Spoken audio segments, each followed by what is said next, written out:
Нөмір 97 орта мектептің 10 сынып оқушысы Ақниет Шынар. Қыран елім Қазақстан. Туған елім, қасиетім қазағым, саған арнап өлең жырлар жазамын. Еске түссе әрбір жанды түңілтер, тәуелсіздік жолындағы азабың. Қазақстан, байтақ далам, қыраным, кең далада сайрап жүрер жыраның. Елімізді тек биікке көтерер, туы менен киелі ән ұраның.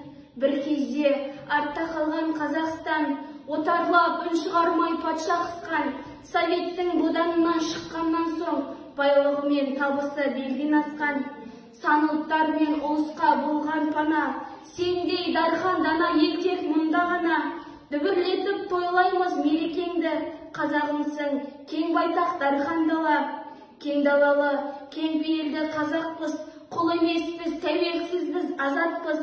Ел намысын ешбір заңға бермейміз, талғар таудай еңселіміз ғажаппыз. Сені жасай бер, мәңгі оқитын дастаным, тағда бір жаңа бетті бастадың. Сүйіп өмір қызық дәурен ордасы, алтын өлкем менің Қазақстаным.